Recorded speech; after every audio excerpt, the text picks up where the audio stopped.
This is my review for Don't Go Near the Park. Oh my god. So this movie was it's weird. This movie was, I guess you would say, recorded or initially made, whatever, in 1979, but it wasn't actually released in theaters until 1981. And kind of skipping ahead a little bit, the newspaper clippings that I found reflect that. So, anyway, I put this as 1979. Quick reference. All right, so Don't Go Near the Park is a terrible, terrible low budget movie that wasn't available really anywhere to watch online. Legally, at least, right? Thankfully, I was able to watch the movie anyway, thanks to some Russian website, right? Gotta love the Russian side of the internet. That's all I'm gonna say. I accidentally came across the movie on IMDb, like in the related movie tab, whatever you call that. And I only really had the interest in trying to watch it simply because it wasn't available like on any streaming website at all. Like nowhere, not even Amazon like had it for rent. So I was like, where is it? Can I watch it? And that's how I came across it on the Russian website. And I was like, all right, I'll watch it. So, bootlegged or not, though, is it okay for me to say? Who cares? Anyway, bootlegged or not, Don't Go Near the Park is a very low quality film whose plot was very hard to understand. Watching the movie alone, just watching it, I had a hard time trying to follow the dialogue to many of the scenes because the audio quality is really terrible. I thought like maybe it's me, maybe like my hearing's not that good. But no, there were parts. I mean, the beginning of the film has this I don't know what you call it. I just call it flashback noise. I don't know what you call it, but it's supposed to be a flashback sequence. And whatever they're doing for that sound effect makes it really hard to hear what the fuck they're saying. And in general, sometimes it was like as if the actors were mumbling or something. It was really hard to hear a lot of the dialogue, so I had to end up no, I couldn't. There weren't any subtitles. I ended up having to just read the plot later. I was like, is that what I heard? Because I'm not really sure if that's what they said. But anyway, the plot itself still barely made any sense, even after reading about it online, which I was surprised. It's not available for stream anywhere, but there's a Wikipedia page and other shit about it. So it's like semi known, you know? The idea was that two siblings were condemned for being cannibals 12,000 years ago, and they were to age 10 years for every year that passed. The only way to gain any youth back was to eat people, though. What? So, reading about it online, the whole idea was that they had to eventually sacrifice a virgin of their own blood, if I understand correctly. It had to be their own bloodline, I guess, in order to gain immortality. But technically, they're already immortal. It's just that they're doomed to be like old. So, in order to be immortal but young, they had to sacrifice a virgin of their own bloodline. See how it doesn't make sense? It's already convoluted. It barely makes any fucking sense. Anyway, it seems that they were already immortal. So the more you think about it, the less sense it makes. Anyway, of course, in modern day, we go from prehistoric era, fucking caveman and shit, to being in Los Angeles, where the siblings eat people in a local park. They disembowel victims and near immediately lose their gray hair and wrinkles. Um, so the main focus or main sibling, if you want to put it that way, It starts off with the male sibling, Mark, who was getting a telepathic message to get a girl pregnant as part of the plan to gain immortal youth. So he follows a woman home who had a room for rent sign outside her house, which I just barely saw. It was so easy to miss. The woman goes into the shower and he just bursts into the bathroom. And at first, I was like, why did he just go into her house like a fucking stalker? I mean, he was already stalking her anyway, but he was acting like he was going to rent that room. So, of course, the chick freaks out. You know, she's scared to hell. And he's like, I just want to rent the room. I want to rent the room. And so he convinces her, and she's like, okay, it's $50, you know, a month or a day. I can't remember. It was like $50. Anyway, she agrees. And but what was really weird is that despite being a 1,000-year-old human cannibal, right? A cannibal, so he's human. Mark he acts like a fucking alien in a human skin, which makes very little sense. Like, you're a cannibal, so you're already human. So why are you acting like an alien? It doesn't make sense. Once again, another plot point or whatever. Another point about the movie that doesn't make sense. So, interestingly, the woman that Mark rents the room from is portrayed by the actress Linnea Quigley. So, if you're familiar with her, she is, to me, most famously known for portraying the character Trash in the movie Return of the Living Dead, which, from recording 1979, was 6 years after this film. Once again, the movie came out itself actually 1981, so either way, Return of the Living Dead thankfully came after this, so Trash was a step up for Linnea, absolutely, from this movie. Anyway, back to the actual shit I wrote. Somehow, the character Mark convinces Linnea Quigley's character to get naked damn near immediately after he moves in. And they quickly get married, have a baby, and they name their daughter Bondi.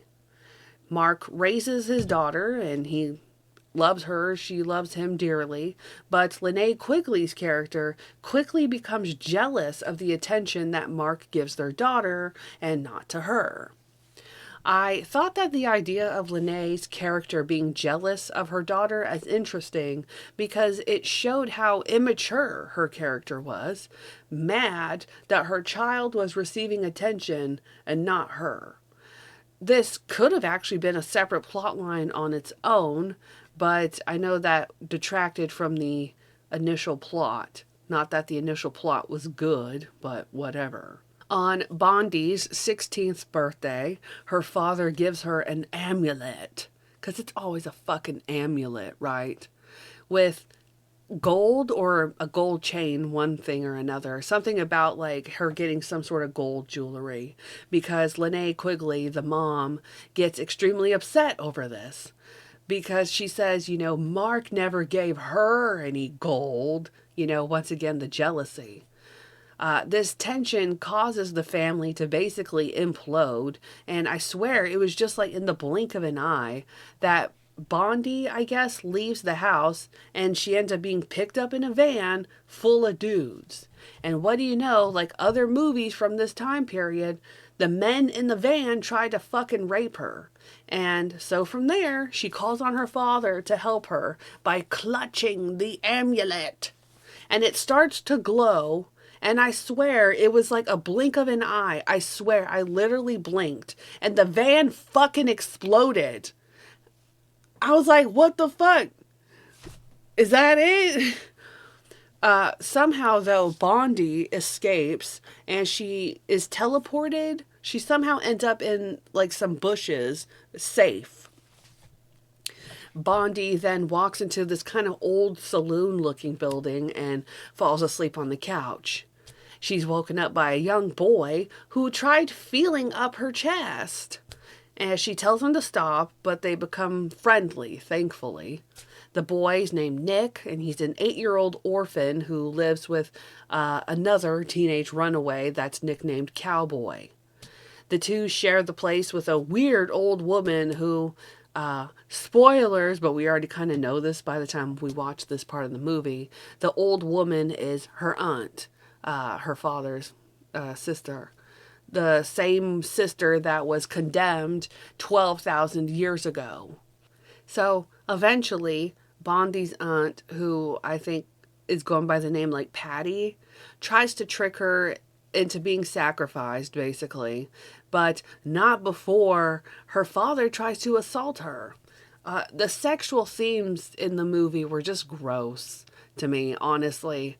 I did not understand why they had to be there. I was just like, I wanted to stop the movie. I really did. But I was like, no, let's just finish it. Just finish it, get it over with, you know? The more movies that I watch that are from the 1970s, maybe it's just the really bad ones. But there was, seriously, I don't understand this trope of people being raped in the back of a van or some sort of theme of incest.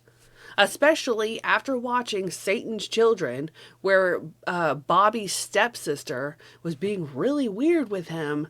I wanted to gag at the weird sexual scenes in this movie too. I was like, this is enough. I've had enough of that shit. So, anyway, before being almost sacrificed, a fire breaks out in the cave that Bondi is in with her father and her aunt convinces her to swallow the amulet, which she does, and this pretty much near instantly ages her. She's possessed by the spirit of the ancestor that originally condemned her father and her aunt. And the more I talk about this, I realize how stupid this plot is. Anyway, the makeup effects were interesting though. They aged her, you know, and they drew like wrinkles on her face with obviously some sort of grease pencil added, a wig and stuff. It was pretty silly though. Though interesting, the makeup was pretty silly. I'll just say it like that. But after being possessed by this ancestral spirit that condemned her father 12,000 years ago, the spirit, which I believe is called Petronella or whatever, pretty much reanimates the corpses that were also in this cave that were originally victims of her father and her aunt. The corpses then eat Bondi's father and aunt, and the spirit leaves Bondi's body. I know, this is like complex. It's stupid. Bondi, thankfully, she escapes with the other two youths in the movie, which, before I forget, I just want to say, before like her dad is like eaten by the victims' corpses and the zombie victims, he will like shoot these lasers out of his eyes with this really stupid, cheap effect. I mean, they drew that like afterwards, a really crappy after effect, you know? And in fact, him shooting the lasers out of his eyes, I think is what started the fire. So it's like, congratulations, you played yourself, you know? So anyway, Bondi escapes the cave with the other two youths in the movie, and they eventually end up, just as fast forward, they end up wandering to a park. And Nick, who is the youngest, is about to go down a slide with Bondi right behind him. It's like she's kind of like holding on to him, when she puts her hands around Nick's torso, acting like she's going to eat him, just like her father and aunt would do to their victims. And from there, the movie, thankfully, finally fucking ends. I assume, from the way the movie ended, that the cycle would just continue. Though it doesn't make sense to me. Why would Bondi need to eat people? She wasn't condemned to the old immortality. In fact, as far as we know, it was never explained, Bondi isn't immortal. So she would just fucking rip that kid apart? It doesn't make sense. I keep saying that. That's probably the most well said phrase this entire video. But anyway, in general, The entire movie makes little sense, honestly. First of all, why is it that when a movie deals with cannibals, the people are depicted as eating the human flesh raw? Why is it always raw? Like Gordon Ramsay, raw, raw, raw. Why is it always raw? Okay, one. Two, why can't they cook the meat first? Why can't they cook it? I know that it makes the movie look more gruesome, but let's be serious here. If you're gonna be a cannibal, it makes sense to cook the meat in order to get away with it. What also makes little sense to me is how they only ate people's stomachs or just a few things from the abdomen. Why would that prevent old age, but not eating the brain? That doesn't make sense either. What is it about the abdomen that would thwart off the wrinkles and gray hair?